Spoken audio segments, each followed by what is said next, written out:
Welcome students, it's very good morning to you, and it is continued lecture. That is we in last lecture we're taking the biotechnology and the biosynthetics, that is the trans-modified genetic modified plant we have taken in the last video. In that video we are going to explain what are the transgenic animals. Okay, there are the two factors in the biology. One is animals, okay,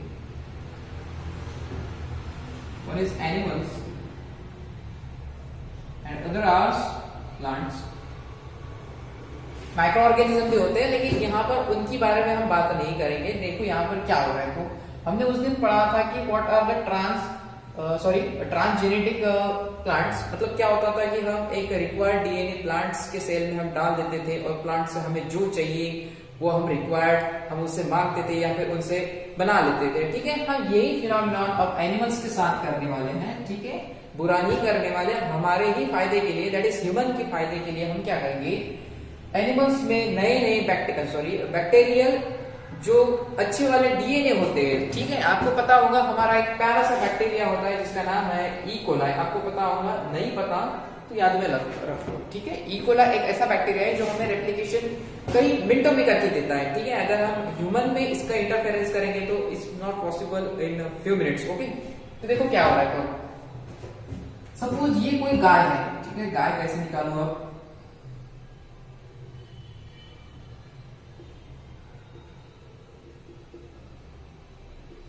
अब है कुछ ऐसी गाय. ठीक है, मुझे नहीं पता गाय कैसी होती है. तो ठीक है, लेकिन फिर भी ऐसी गाय है. ठीक है, सपोज ये गाय है. ठीक है, गाय नहीं लग रही है ना, और कुछ तो नहीं है. ठीक है, फिर भी ये गाय है. ठीक है, ये जो है ना, ये दूध देती है महज 5 लीटर. कितनी? 5 लीटर.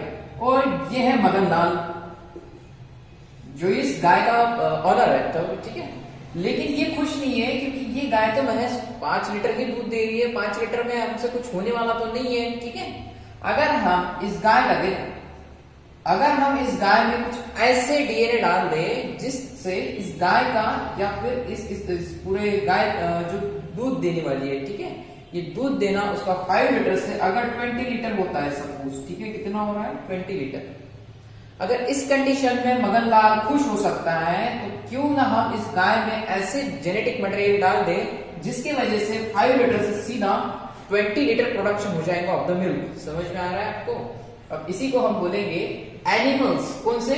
Transgenic animal. ये तो हमारी नॉर्मल गाय थी.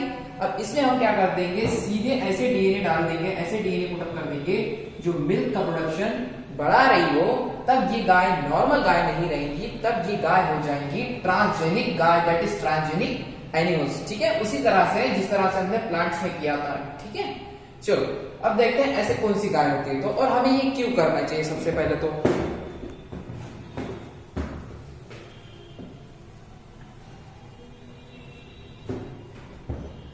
सपोज ये है नॉर्मल ऑर्गेनिज्म जो 5 लीटर दूध दे रहा है. ठीक है, अब क्या करेंगे, हम कोई तो भी ऐसा डीएनए फाइंड आउट करेंगे जो क्या कर रहा है, मिल्क का प्रोडक्शन बढ़ा रहा है. ठीक है, अब ये नॉर्मल ऑर्गेनिज्म क्या होते जाएगा, नॉर्मल ऑर्गेनिज्म होते जाएगा मॉडिफाइड, क्योंकि इसमें इसका डीएनए भी तो आ गया है ना. देखो ये डीएनए इसमें ऐड हो चुका है. ठीक है, मतलब सीधा डीएनए यहाँ पर आ चुका है. ये डीएनए हमें अब ज्यादा से ज्यादा प्रोडक्शन ऑफ मिल्क करके देगा. ठीक है, आपको एक ब्रीड पता होगी जिसका नाम है हॉस्टेन काउ. ठीक है, हॉस्टेन काउ. अब ये हॉस्टेन काउ क्या है, कोई ऐसी गाय जिस पर क्या होते हैं ब्लैक कलर के, व्हाइट कलर के, ब्लैक कलर के, व्हाइट कलर के ऐसे स्ट्रिप होते हैं. ठीक है, उसको क्या बोलते हैं, या फिर ऐसे कुछ तो भी स्ट्रेन पैचेस होते हैं, उसको क्या बोलते हैं, हॉस्टेन काउ.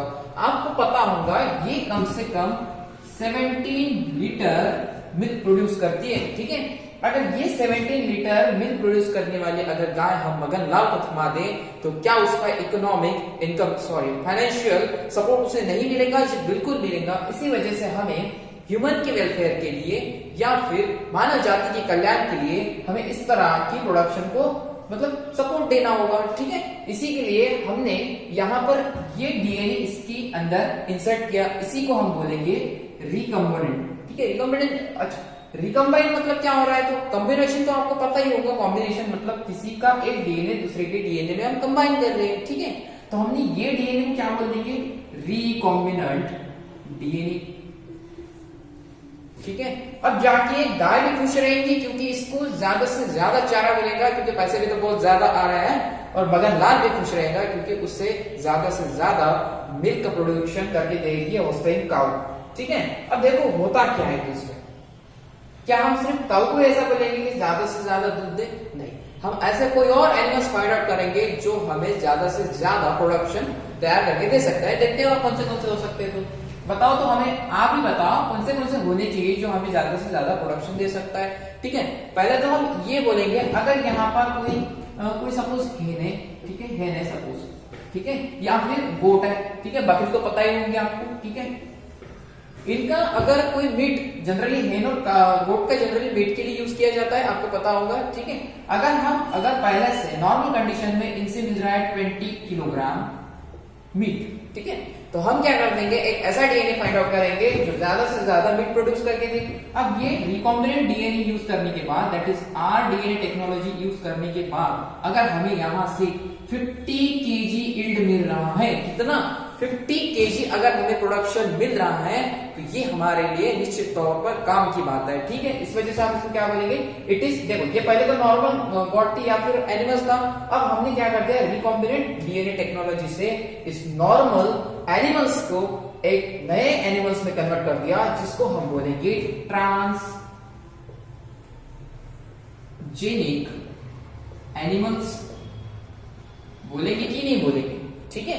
उसी के लिए अब देखो, ये तो होगा एक कंडीशन। दूसरी कंडीशन और क्या हो सकती है, दूसरी कंडीशन तो मैंने आपको बताया मिल्क वाली। तीसरी कंडीशन और क्या हो सकती है, अगर कोई हेन, फिर से अगर कोई हेन पहले देती थी सिर्फ 2 अंडे, कितने, 2 अंडे, लेकिन अब हम क्या बोलेंगे, हेन में कुछ ऐसा डीएनए डाल देंगे जो हमें ट्रांसजेनिक लगे, जो हमारे फायदे के लिए हो। अब हेन देने लग जाएंगी 12 अंडे, ठीक है। तो हमने और किस के लिए यूज किया, एग्स के लिए यूज कर रहे हैं, ठीक है, या फिर मीट के लिए यूज किया, हमने मिल्क के लिए यूज किया। आप भी बता सकते हो हम ऐसे कैसे कौन से एनिमल्स है जिनका प्रोडक्शन हम बढ़ा सकते हैं। आपको पता होगा ऊल, ठीक है, ऊल पता है आपको, ऊल नहीं पता, ऊल देखो ऊल क्या होता है। देखो ऊल जनरली हम कपड़ों में यूज करते हैं, ठीक है। अगर कोई एनिमल है, सपोज ए नाम का एनिमल है, ऊल प्रोड्यूस कर रहा है, पहले तो ऊल तो कम ही प्रोड्यूस होगा, सपोज 1 केजी ऊल प्रोड्यूस हो रहा है, ठीक है, लेकिन हम ऊल प्रोड्यूस करने वाले एनिमल्स में एक ऐसा डीएनए डाल देंगे जिससे अब ऊल की प्रोडक्शन की मात्रा क्या हो जाएगी, 10 केजी हो जाएगी, ठीक है।